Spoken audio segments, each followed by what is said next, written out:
व अहबाबिहिल मुआरिदीन अली आदाई अम्मा बादु फ़अऊज़ु बिल्लाहि मिनश शैतानिर लईनिर रजीम बिस्मिल्लाहिर रहमानिर रहीम क़ाल अल्लाहु तआला फ़िल क़ुरानिल मजीद वल फ़ुरक़ानिल हमीद लक़द मन्नल्लाहु अलल मुअमिनीन इज़ बअस फ़ीहिम रसूला सदक़ल्लाहुल अज़ीम व सदक़ रसूलुहुन नबियुल करीमुल अमीन व नहनु अला ज़ालिका लमिनश शाहिदीन व शाकिरीन व क़ाल नबिय्यु सल्लल्लाहु तआला अलैहि व आलिहि व सल्लम फ़ी सहीह मा मिन मुस्लिमिन युसल्ली अलैया बलगनी सौतुहु हैसु काना। Another narration narrated by Hazrat Anas radiyallahu ta'ala anhu, he said that the Prophet sallallahu ta'ala alayhi wasallam said, the one who recites 1,000 times salat upon me in a day, he never dies until he saw his destination in the paradise. नबी करीम सल्लल्लाहु ताला अलैहि व आलिहि वसल्लम दो रिवायात मैंने पढ़ने की सादत हासिल की, एक अरबी में पढ़ी, एक इंग्लिश में पढ़ी। अगर पूछा जाए कि किसको अरबी वाली समझ आई है तो शायद एक हाथ भी ना खड़ा हो। अगर पूछा जाए इंग्लिश वाली कितनों को समझ आई है तो हो सकता है आधों के हाथ खड़े हो जाएं। लेकिन जिस नबी करीम सल्लल्लाहु ताला अलैहि वसल्लम की मैंने हदीसें पढ़ी, जिस जुबान में मर्जी पढ़ूं मेरे आका को समझ आ जाती है। हजरत आदम अलैहिस्सलाम के बारे में हर बंदा मानता है कि अल्लाह ने उनको 6 लाख जुबानें सिखाई।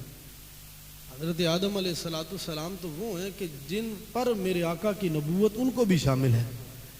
वो सिर्फ एक ख़ास लोगों के लिए नबी बनकर आए थे। मेरे आका मौला जनाब अहमद मुज्तबा मोहम्मद मुस्तफ़ा सल्लल्लाहु ताला अलैहि वसल्लम की ज़ात वो है कि जो ना सिर्फ तमाम इंसानों, ना सिर्फ तमाम जिन्नात, बल्कि तमाम कायनात के लिए अल्लाह ने अपने हबीब को नबी बना के भेज दिया है। तो जिस भी जुबान में हम पढ़े, मोहताज जुबानें सीखने के हम हैं। नबी करीम अलैहिस्सलाम मोहताज नहीं। हुजूर अलैहिस्सलाम की एक सिफ्त, एक नाम उम्मी भी है।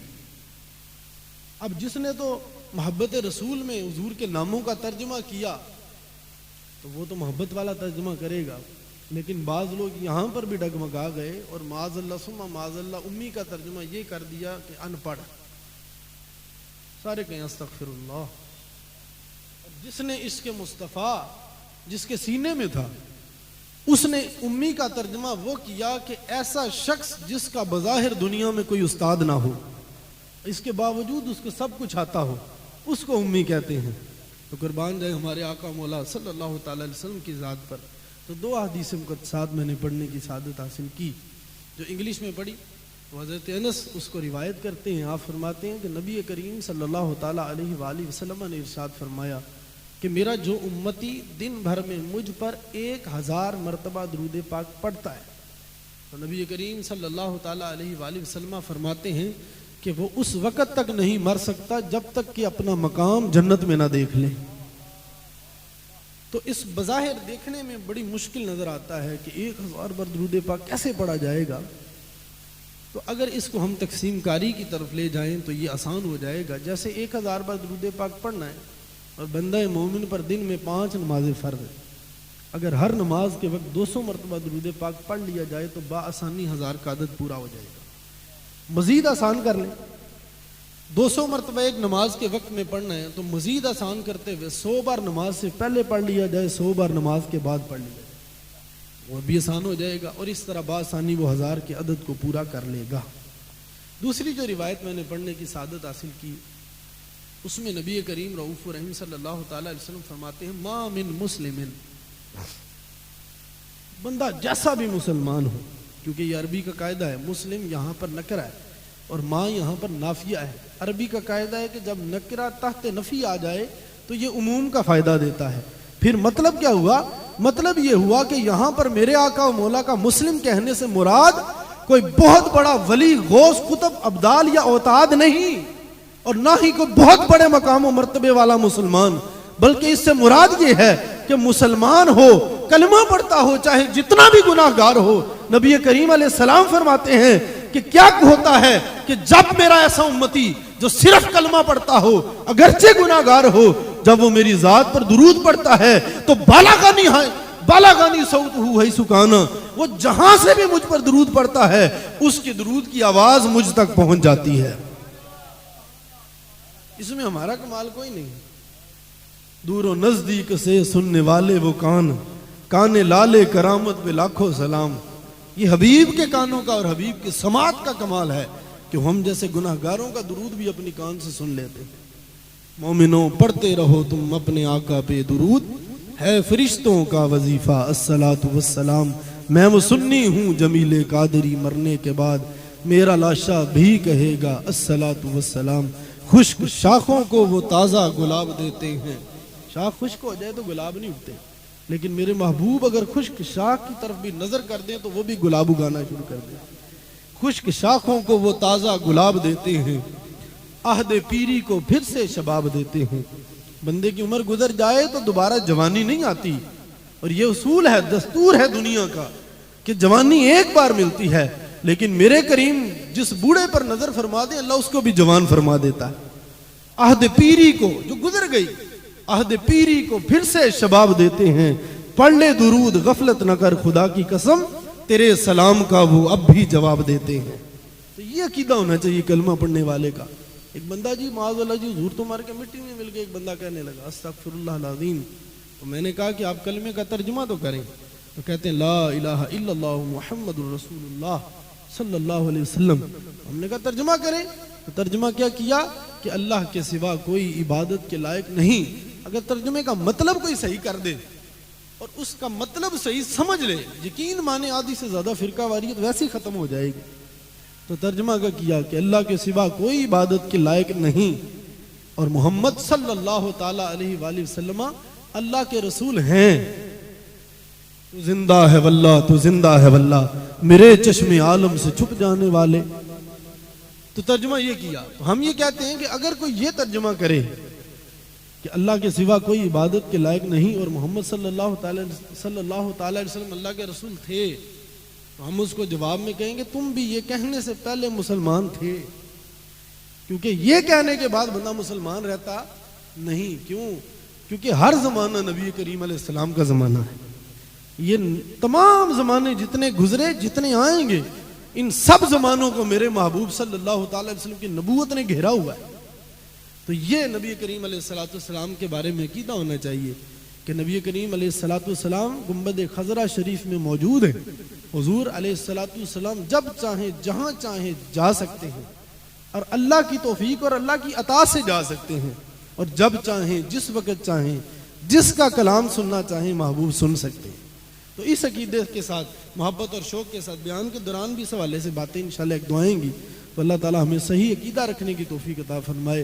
तो इस अकीदे के साथ कि महबूब सुनते भी हैं और जवाब भी देते हैं, बाआवाज़ बुलंद कोई लब खामोश ना रहे, सब मिल के पढ़ें अस्सलातु वस्सलामु अलैका या सय्यदी या रसूल अल्लाह व अला आलिका व अस्हाबिका या सय्यदी या हबीब अल्लाह, अस्सलातु वस्सलामु अलैका या शफ़ीअल मुज़निबीन व अला आलिका व अस्हाबिका या रहमतल लिल आलमीन।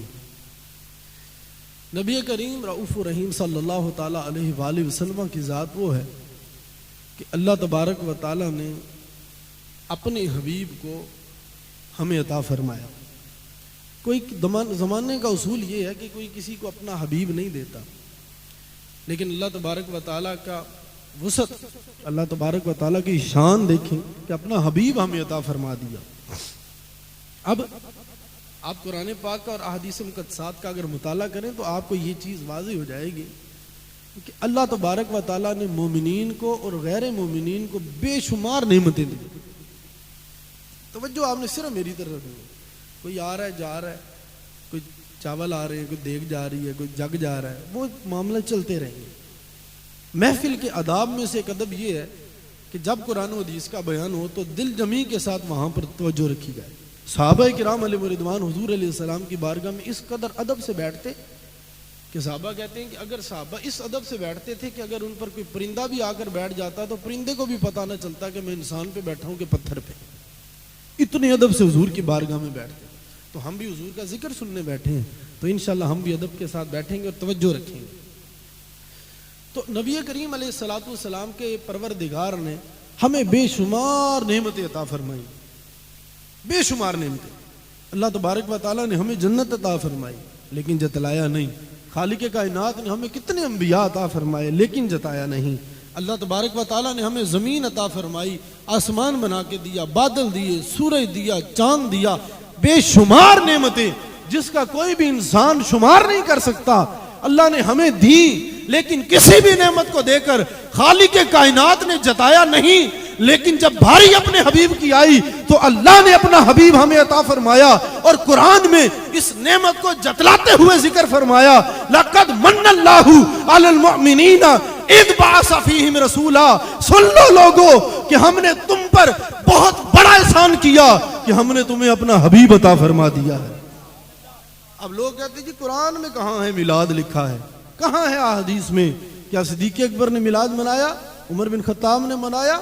हम अभी ये भी साबित करेंगे कि साहबा ने मिलाद मनाया और किस अंदाज से साहबा ने मिलाद मनाया। खालिक कायनात तो कुरान में बारहा मिलाद का मतलब समझें। लोग कहते हैं जी बुखारी में मिलाद का जिक्र नहीं है, मुस्लिम में नहीं है, तिरमिज़ी में नहीं है, उसके अबू दाऊद में नहीं है, नसाई में नहीं है, इब्न माजा में नहीं है। हम ये कहते हैं मानना कि आपको किताबों के नाम आते हैं, बंदा रट लेता है 6 नाम ही है, लेकिन हम ये कहते हैं काश आप इनको खोल के भी पढ़ लेते। क्यों? क्योंकि इमाम तिरमिज़ी रहमतुल्लाह अलैह विलादत का जिक्र तो हर बंदे ने किया अपनी किताब में।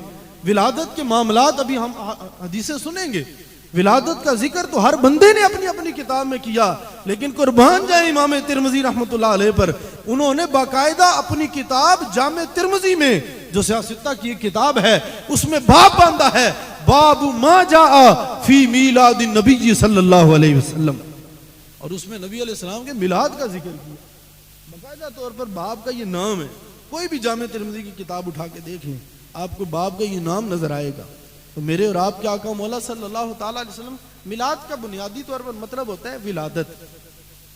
अब कैसा है वो बंदा कि जिसको अपने बेटे के आने पर तो खुशी हो, अपने भतीजे की भांजे की विलादत पर तो खुशी हो, नवासे के पोते की विलादत पर तो खुशी हो, और साल के बाद, बल्कि अब तो नया ट्रेंड निकला है, पहले तो साल के बाद होती थी ना हैप्पी बर्थडे, अब तो 6 महीने बाद भी करते हैं, उसको नाम देते हैं जी ये हाफ बर्थडे है।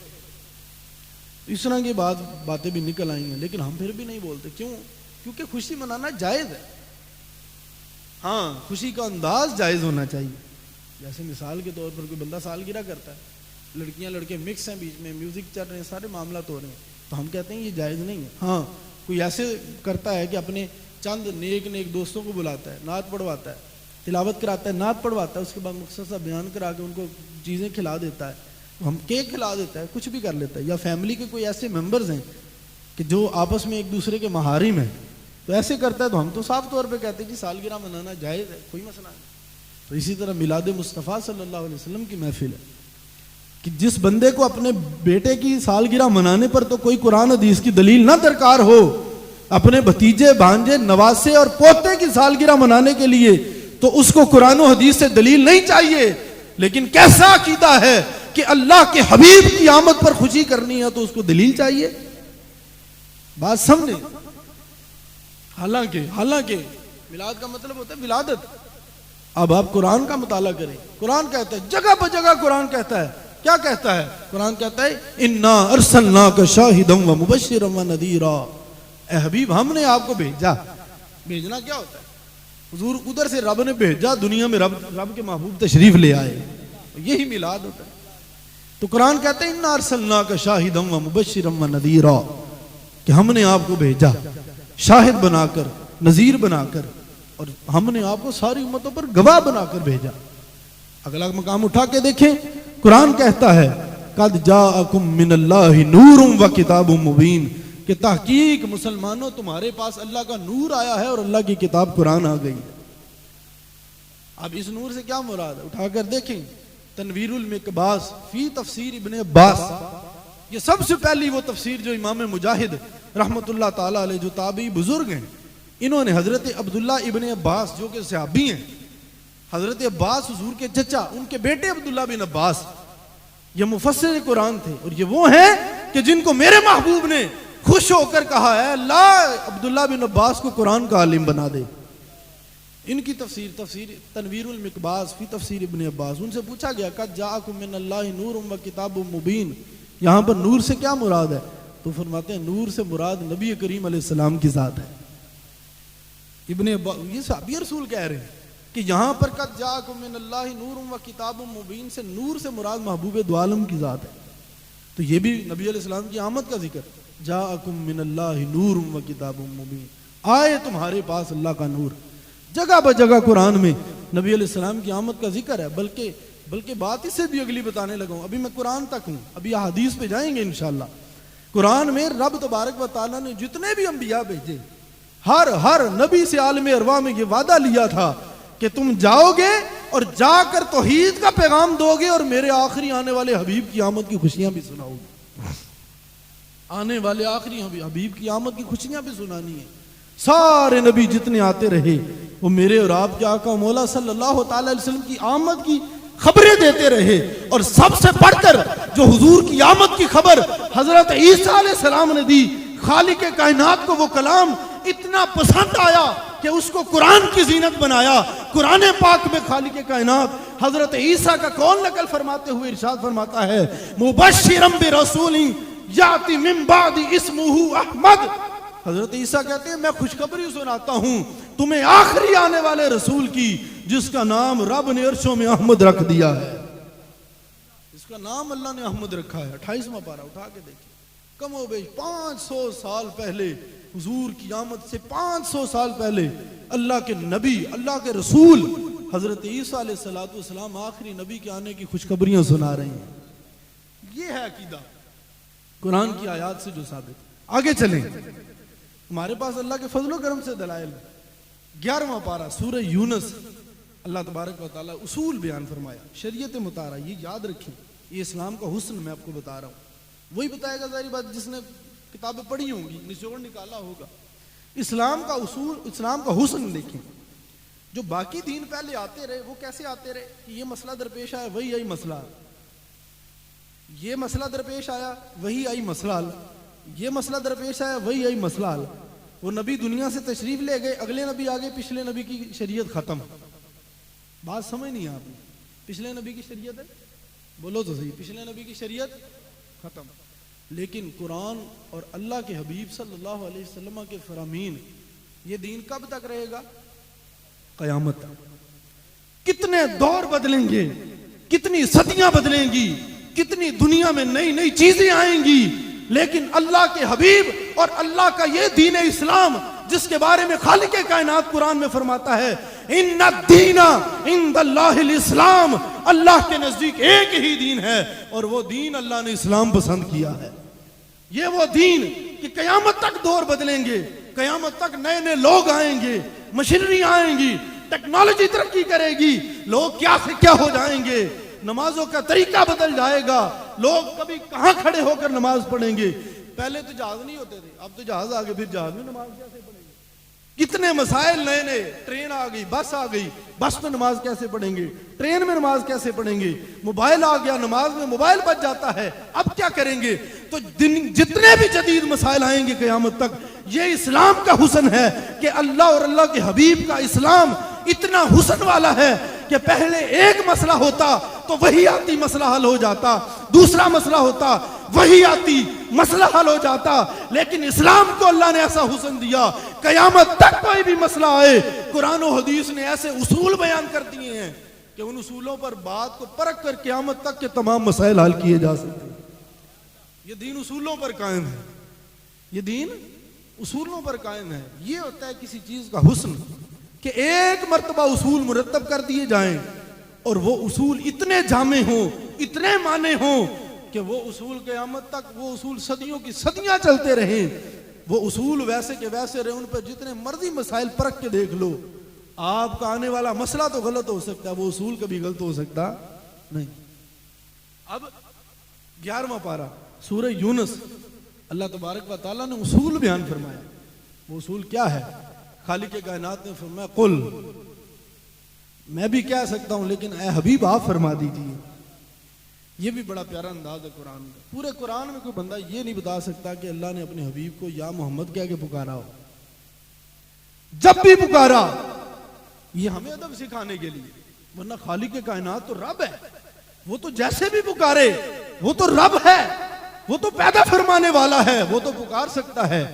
लेकिन तरीका और सलीका हमें सिखाना मकसूद था कि मेरे नबी को अगर मैं रब होकर या मोहम्मद कह के नहीं पुकार सकता तो ऐ कलिमा पढ़ने वालों तुम भी मेरे हबीब का नाम लेके नहीं पुकार सकते। जब भी फरमाया या अय्युहन नबी फरमाया, जब भी फरमाया या अय्युहर रसूल फरमाया, जब भी फरमाया या अय्युहल मुदस्सिर फरमाया, जब भी फरमाया या अय्युहल मुज़म्मिल फरमाया, लेकिन कुरान में कहीं भी रब ने अपने हबीब का नाम लेके जिक्र नहीं किया। दूसरे नबियों में देख लें, कुरान में नाम लेके जिक्र किया। रब तबारक व तआला फरमाता है, जब तो कहता है या ईसा, या मूसा, याकूब, सारे नबियों के नाम लेकर खालिक के कायनात जिक्र करता है। लेकिन हबीब की बारी, अल्लाह तबारक व तआला हबीब की बारी आई तो अदब बारगाह रिसालत का हमें अदब इस तरह सिखाया कि मैं रब होकर हबीब का नाम नहीं लेता, तुम उम्मती हो के भी कभी नाम से ना पुकारना। अब 11वां पारा सूरह यूनुस, अल्लाह तबारक व तआला इरशाद फरमाता है, कुल ऐ हबीब फरमा दीजिए, क्या कुल बिफदलिल्लाहि व बिरहमतिही फबिज़ालिका फलयफ़रहू व हुवा खैरुम मिम्मा यजमाऊन। ये उसूल बयान किया कुरान ने। तर्जुमा क्या? सादा सा तर्जुमा, ऐ हबीब फरमा दीजिए, क्या बिफदलिल्लाहि व बिरहमतिही, जब तुम्हारे पास अल्लाह का फजल आए या अल्लाह की रहमत आए तो क्या करना है? फबिज़ालिका फलयफ़रहू, तो इस रहमत और इस फजल पर खुशियां मनाया करो। सुभान अल्लाह बोलो यार सारे, अल्लाहु अकबर, या रसूलुल्लाह सल्लल्लाहु अलैहि वसल्लम, या रसूलुल्लाह। किस किस को ठंड लग रही है? या सुभान अल्लाह तो कहेंगे सुभान अल्लाह। आपने मेरे लिए, हामिद भाई के लिए, बानियान महफिल के लिए, नात खानों के लिए, नकीब साहिब के लिए नहीं कहना, बल्कि रिवायत का मफहूम है, जो एक बार सुभान अल्लाह कहता है उसके नाम का एक दरख्त जन्नत में अल्लाह लगा देता है।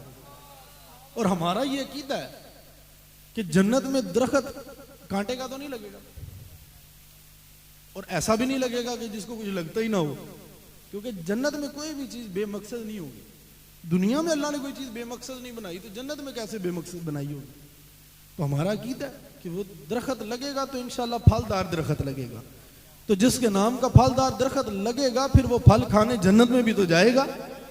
तो इसलिए सुभान अल्लाह का खालिक कायनात ने फरमाया कि जब तुम्हारे पास कोई अल्लाह का फजल आए या अल्लाह की तरफ से रहमत आए, फबिज़ालिका फलयफ़रहू, तो इस पर ऐ मेरे हबीब के उम्मतियों खुशियां मनाया करो। और फिर आगे बड़ी प्यारी बात की, जो आज कई लोगों को पेट में दर्द उठता है उसका रद्द किया। फरमाया हुआ खैरुम मिम्मा यजमाऊन, जितनी तुम दौलत जमा करते हो, जितना तुम रुपया पैसा जमा करते हो, अगर अल्लाह के फजल और उसकी रहमत के मिलने पर खुशियां मनाओगे तो तुम्हारा ये खुशियां मनाना दौलत जमा करने से भी बेहतर है।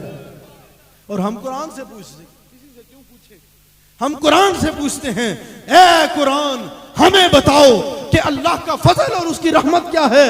तो कुरान जवाब देता है और कुरान कहता है, वमा अरसलनाका इल्ला रहमतल लिल आलमीन, ए हबीब हमने आपको तमाम जहानों के लिए रहमत बना के भेज दिया। सबसे बड़ी रब की रहमत कौन है? अब बोलो यार, नबी करीम अलैहिस्सलाम की जात। सबसे बड़ी रहमत खालिक कायनात की महबूब करीम अलैहिस्सलाम की जात है। खालिक कायनात ने गोया कि यूं फरमाया कि ऐ मेरे प्यारे, ऐ मेरे हबीब, मैं रब्बुल आलमीन हूं, तू रहमतुल लिल आलमीन है। जिसका मैं रब हूं उस पर ऐ हबीब रहमत आपकी है। जिस तक मेरी रबूबियत है ऐ हबीब, वहां तक रहमत सब पर आपकी होगी। तो ये खालिक कायनात ने फरमाया। तो कुरान ने फैसला कर दिया कि जब हबीब की तरफ, हबीब जब तुम्हारे पास कोई फजल आए या रहमत आए तो उस पर खुशियां मनाया करो। कुरान कहता है सबसे बड़ी रहमत कौन है? बोलो तो सही यार, नबी करीम अलैहिस्सलाम की जात। सबसे बड़ी रहमत कुरान ने हुजूर की जात को करार दिया। तो क्या हुजूर की जात को मिलने पर खुशी नहीं मनानी चाहिए? बिल्कुल मनानी चाहिए। तो हुजूर अलैहिस्सलाम, असल सच्ची मोहब्बत, असल में मोहब्बत की बात होती है कि मुझे जिससे मोहब्बत है ना, मुझे दलील की आदत नहीं। बड़ा प्यारा जवाब दिया अमीर अहले सुन्नत, अमीर दावत इस्लामी मौलाना इलियास कादरी साहब ने क्योंकि दौर ऐसा है, लोग पूछते हैं हाँ जी आप मिलाद मनाते हैं, बताएं कहाँ लिखा है। तो अमीर अहले सुन्नत फरमाते हैं जब भी कोई आपसे पूछे कि बताओ मिलाद का मनाना कहाँ पर लिखा है, तो डंके की चोट पर सीना तान के कहो कि अल्लाह ने आशिकाने रसूल के किस्मत और नसीब में मिलाद मनाना लिखा है। ये तो नसीब की बात है। कोई अपने मदरसे का जश्न मनाए, किसी और मकतबा फिक्र का बंदा अपने मदरसे का 100 साल हर साल का जश्न मनाए, वो तो जायज़ है, लेकिन हबीब का मिलाद ही रह गया था एक माज़अल्लाह नाजायज़ कहने के लिए। तो ये नबी करीम अलैहिस्सलाम की ज़ात। और कुरान ये बात समझने वाली है कि कुरान पाक जो है ना, इसकी हर आयत समझने के लिए कुरान अपने बारे में खुद कहता है कि तुम इसमें तफक्कुर और तदब्बुर क्यों नहीं करते। अभी तक मैं कुरान पाक से दलाइल दे रहा हूँ मिलाद के वाले से, अभी अहादीस रहती हैं। कुरान कहता है वमा अरसलनाका इल्ला रहमतल लिल आलमीन, ये बाकायदा मौजू है पूरा, लेकिन मैं इसमें से एक दो आपको सीधा सीधा बातें अर्ज करके आगे चलूंगा। कुरान कहता है वमा अरसलनाका इल्ला रहमतल लिल आलमीन, सिर्फ पढ़ के आगे नहीं निकल जाना, बल्कि मकाम मुस्तफ़ा समझने की कोशिश करनी है।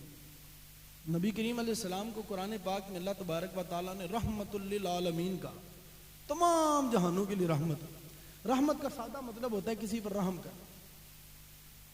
अब आपसे मैं क्वेश्चन करूंगा, आपने जवाब देना है।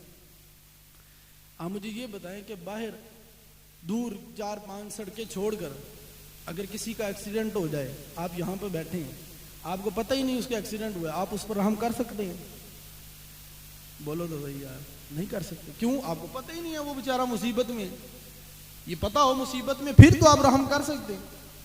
अच्छा एक बात, दूसरी बात, आपको पता तो है, जैसे मिसाल के तौर पर एक बंदे की वालिदा और वालिद एक ही गाड़ी में सवार है, एक्सीडेंट हुआ, दोनों मौके पे फौत हो। आपको पता तो है कि इसके वालिद और वालिदा मौके पर दोनों फौत हो गए। आपके इल्म में ये बात है कि ये मुसीबत में, क्या आप उसकी फिर भी उस पर रहम कर सकते हैं? क्यों? आप नहीं कर सकते। क्यों? क्योंकि अल्लाह ने आपको इसकी कुदरत और ताकत ही नहीं दी। आप बात समझिएगा, नबी करीम अलैहिस्सलाम को रहमतुल लिल आलमीन का अगर हुजूर जानते ही नहीं मेरा उम्मती मुश्किल या मुसीबत में है, तो रहम कैसे करेंगे?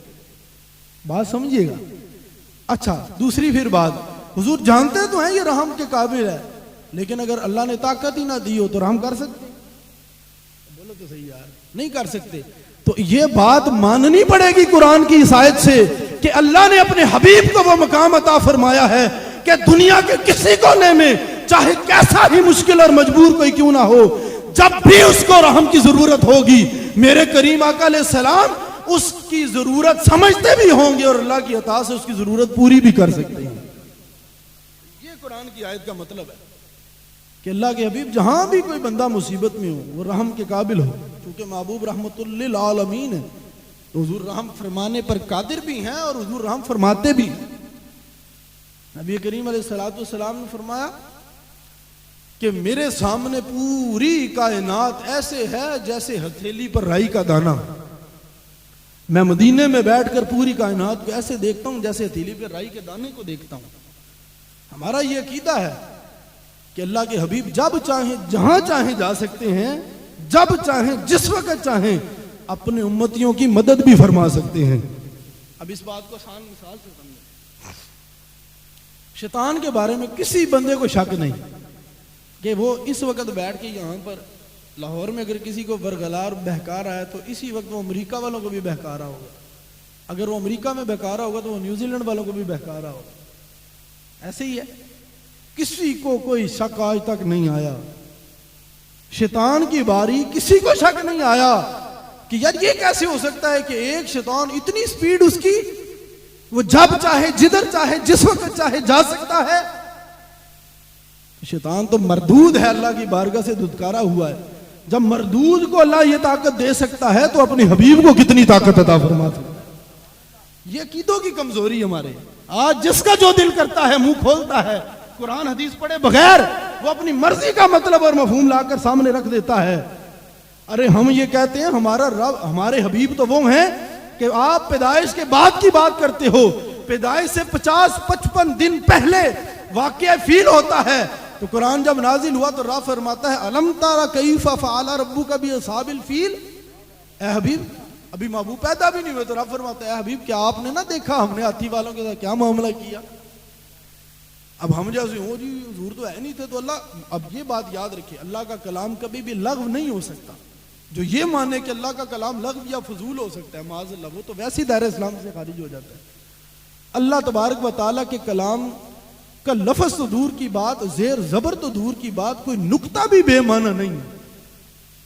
तो अल्लाह अपने हबीब को क्या कहता है, हबीब क्या आपने ना देखा हमने हाथी वालों के साथ क्या मामला किया। इसका मतलब देखा, ये इस्तिफाम इनकारी है इल्मी इस्तिलाह में। जैसे मैं हजरत को कहूं आपको नहीं याद पिछले साल इस महफिल में क्या हुआ था, मतलब ये कि इनको याद है, तो ये इस्तिफाम इनकारी है। क्या हबीब आपने ना देखा हमने हाथी वालों के साथ क्या मामला किया।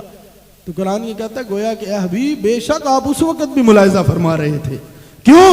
क्योंकि मुसन्नफ अब्दुल रज़्ज़ाक़ की हदीस है, हजरत जाबिर रज़ी अल्लाह ताला अन्हु सहाबी रसूल हैं, आपने महबूब अलैहिस्सलाम से पूछा कि या रसूल अल्लाह, अल्लाह ने सबसे पहले किस चीज को पैदा फरमाया। तो नबी करीम अलैहिस्सलाम ने फरमाया कि अव्वलु मा खलक अल्लाहु नूरु नबिय्यक, ए जाबिर अल्लाह ने सबसे पहले तेरे हबीब के नूर को पैदा फरमाया और फिर सबसे पहले पैदा फरमाया। आप हदीसों की तरफ आए, सबसे पहले अल्लाह ने अपने हबीब के नूर को पैदा फरमाया और फिर अरसे दराज तक अपने हबीब के नूर को अपने कुर्ब में रखा और फिर अल्लाह तबारक व तआला ने नबी अलैहिस्सलाम के नूर से दुनिया और कायनात बनाई।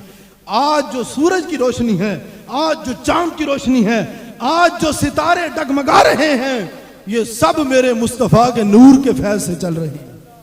ये अकीदा हमारा, और ये अकीदा हवाई अकीदा नहीं बल्कि हदीस से साबित है। हज़रत मूसा अलैहिस्सलाम ने अल्लाह तबारक व तआला के हबीब का नाम देखा और पूछा कि या रसूल या अल्लाह, ये मोहम्मद सल्लल्लाहु तआला अलैहि वसल्लम कौन है। तो अल्लाह तबारक व तआला ने इरशाद फरमाया कि या मूसा लौला मुहम्मदुन लमा खलक़तुल जिन्ना वल इंसा वलल कमरा वल शजरा, कि या मूसा कि मैं अगर, ये हबीब मोहम्मद वो है कि अगर मैं इनको पैदा न फरमाता तो ना मैं दुनिया पैदा करता, ना आसमान बनाता, ना जमीन बनाता, बल्कि बात यहां खत्म नहीं फरमाई बल्कि फरमाया कि लौला मुहम्मदुल लमा खलक़तुका, कि ए मूसा अगर मैं अपने प्यारे हबीब मोहम्मद को पैदा ना करता तो मैं तुझे भी पैदा ना करता। बात यहां खत्म नहीं की। और मिलाद बनाने वालों सुनो, अल्लाह फरमाता है कि लौला मुहम्मदुल लमा अज़हरतु रबूबिय्यती, ए मूसा अगर मैं अपने प्यारे मोहम्मद को पैदा ना करता तो मैं अपना रब होना ही लोगों पे जाहिर ना करता।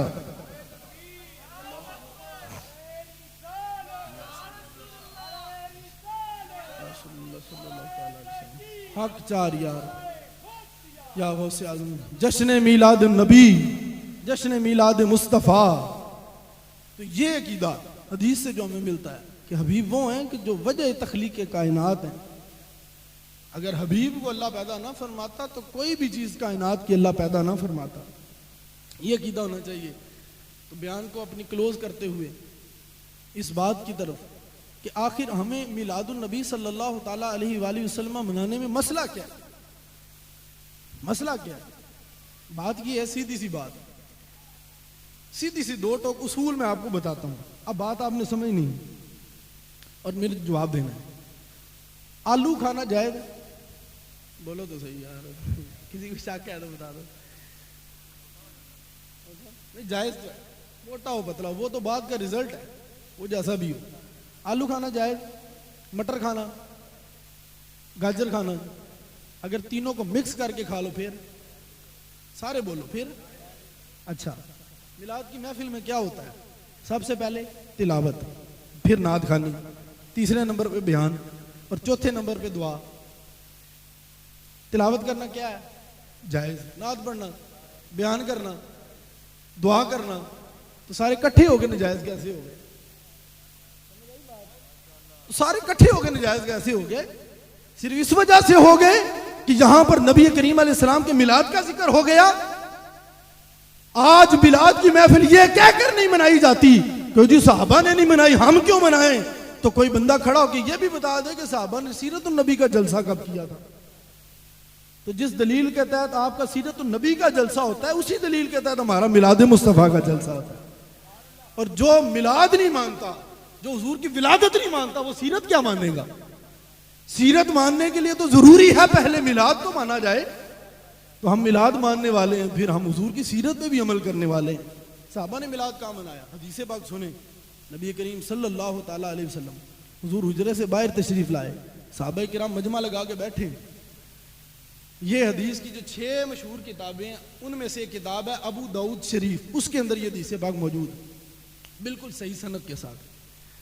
साहबा बैठे हुए हैं, नबी करीम रऊफ रहीम सल्लल्लाहु ताला अलैहि वसल्लम तशरीफ लाए। साहबा से पूछा है मेरे साहबा क्यों बैठे हो? साहबा किराम अलैहिम रिदवान ने अर्ज़ की, या रसूल अल्लाह सल्लल्लाहु ताला अलैहि वसल्लम, हम अल्लाह तबारक व ताला का इस बात पर शुक्र कर रहे हैं कि जो अल्लाह ने आपके जरिए हमें हिदायत अता फरमाई है। और क्या कर रहे थे मेरे साहबा? और या रसूल अल्लाह ये कर रहे थे कि जो अल्लाह ने आपको हम में भेज कर एहसान फरमाया है उस एहसान का शुक्र अदा कर रहे थे। साहबा हैरान हो के हुजूर क्यों पूछते हैं? हुजूर अलैहिस्सलाम ने फरमाया, मेरे साहबा क्या तुम इस बात पर कसम खाते हो? साहबा ने अर्ज़ किया, हाँ या रसूल अल्लाह, बेशक हम इस बात पर कसम खाते हैं। महबूब ने अकीदा दिया। अकीदा क्या दिया? कि मेरे सारे के सारे साहबा आदिल हैं, इन पर शक नहीं किया जा सकता। और खुद हुजूर ने फरमाया कि है मेरे साहबा, मैंने कसम इस वजह से नहीं ली कि मुझे तुम्हारी नीयतों पर शक है, बल्कि कसम इसलिए लेता हूं कि बात छोटी नहीं, बात बड़ी है। अभी हुजरे में मेरे पास जिब्रील तशरीफ लाए, जिब्रील आकर कहते हैं कि या रसूल अल्लाह, आपके सहाबा बैठकर इस वक्त जो अमल कर रहे हैं, अल्लाह इतना खुश हुआ है कि वो फरिश्तों में फख्र कर रहा है। देखो मेरे हबीब के सहाबा कितना शुक्र अदा कर रहे हैं। अल्लाह फरिश्तों में फख्र फरमा रहा है कि देखो मैंने इनको अपना हबीब दिया, कैसे मिलकर मेरे हबीब का शुक्र, मेरे हबीब के मिलने पर इस नेमत का शुक्र अदा कर रहे हैं। तो ये मिलाद मनाना सहाबा से साबित। अच्छा मिलाद, अच्छा उसके बाद तरीकाकार पे बात होती है जी। तरीकाकार जी, साहबा ने लाइटें लगाई हैं जी, साहबा किराम ने जो है वो झंडे लगाए हैं जी, साहबा किराम ने वो और पता नहीं क्या क्या एतराज़ होते हैं। हम ये कहते हैं कि साहबा किराम ने तो पक्की मस्जिदों में नमाज भी नहीं पढ़ी, साहबा किराम ने पंखों और बल्कि एसियों के नीचे खड़े होकर नमाज भी नहीं पढ़ी, साहबा किराम ने तो किसी स्पीकर में कभी अजान भी नहीं दी, साहबा किराम ने तो कभी गाड़ियों में झूले भी नहीं लिए। वो तो जिस दलील के तहत ये सब कुछ जायज करते हो, उस दलील के साथ मेरे महबूब के नाम पर जलने वाली बत्ती जायज नहीं हो सकती। सिर्फ समझने की बात है। अच्छा आखिरी बात, वो जी गरीब की बच्चियों की शादी। मजे की बात यह है कि पिछले दिनों आपने देखा कोरोना आया तो लोगों की मदद और सोशल वर्क भी उन्होंने किया जो मिलाद मनाने वाले हैं। तारीख उठा के देख लें, आप पीछे मुताला करके देखें, आप देखें वीडियोस जाके नेट पे देखें, यूट्यूब पे देखें जाके। अगर जितनी भी तंजीमात हैं उनमें से अगर कोई सबसे एक्टिव तंजीमें नजर आई हैं, वो सारी वो थी जो मिलाद मनाने वाले थे, सारे मिलाद मनाने वाले थे। अच्छा इससे मजे की बात सुने, ये बात वो बंदा कर रहा होता है जो 1-2 करोड़ रुपए के घर में बैठा हुआ है, जिसके हाथ में 70,000 वाला मोबाइल है, 80,000 वाली एलसीडी लगी हुई है, 80,000 वाला एसी कमरे में लगा हुआ है, और पैलिंग वगैरह और ये बाकी खर्चे बाद की बात है। इतने कुछ खर्चों में बैठ के 5,000 रुपए की लाइटिंग उसको फजूल खर्ची लग रही है। आपको बात समझ आई है? वो बंदा कह रहा है कि जिसकी अपने बेटे बेटी की शादी पर लाखों रुपए सिर्फ खाने पीने पे खर्च हो जाते हैं, उस वक्त गरीब की बेटी याद नहीं आती। तो जब नबी करीम अलैहिस्सलाम की मिलाद की महफिल की जाए तब गरीब की बेटी याद आ जाती। तो ये सिर्फ मुसलमानों को डिट्रैक्ट करने के लिए कि मुसलमान मोहब्बत रसूल में अपने रसूल का जश्न मनाते हैं, इस चीज़ से दूर करने के लिए इस तरह की बातें की जाती हैं। तो ये बातें समझा करें आप लोग। सुन्नी हमारे बड़े ही सुन हो जाते हैं। सवाल सुनने की तो आदत है, सवाल करने की आदत भी डालें। कोई आपको कहे जी बताएं जी मिलाद का मनाना कहाँ लिखा है, कि क्या कहाँ लिखा है कि जायज़ है, आपके आप बताएं कहाँ लिखा है ना जायज़ है। तो जो भी सवाल करें आप उसको सवाल करें, क्रॉस क्वेश्चन करें। सवाल करना हक है हमारा। तो कभी भी खुदारा ये बात याद रखें कि इश्क रसूल सल्लल्लाहु अलैहि वसल्लम अपने उसूल खुद बनाता है। इमाम बुखारी के बारे में आता है, जब भी आप हदीस लिखने बैठते या हदीस पढ़ाने बैठते, सबसे पहले उठ के गुस्ल करते, नया लिबास पहनते, ऊंची जगह पर बैठते, खुशबू लगाते, महबूब की ज़ात पर दुरूदों के गजरे निछावर करते, उसके बाद बैठकर हदीस लिखते या सुनाते थे।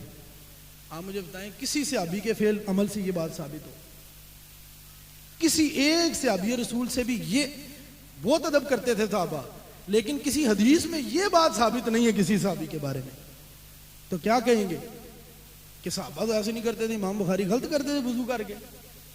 इश्क अपने उसूल खुद बनाता है, याद रखिए। अल्लाह तबारक व तआला हमें भी बानियाने महफिल ने जो महफिल कराई, बहुत खूबसूरत महफिल, मेरा अपना दिल खुश हुआ माशाल्लाह देखकर। अल्लाह तबारक व तआला इसी तरह महबूब के मिलाद की महफिल कराते रहने की तौफीक अता फरमाए। जो कुछ सुना उसको अल्लाह तबारक व तआला समझने की, उसको याद रखने की और उस पर अमल पैरा होकर दूसरों तक पहुँचाने की भी अल्लाह तौफीक अता फरमाए। वमा अलैया इल्लल बलागुल।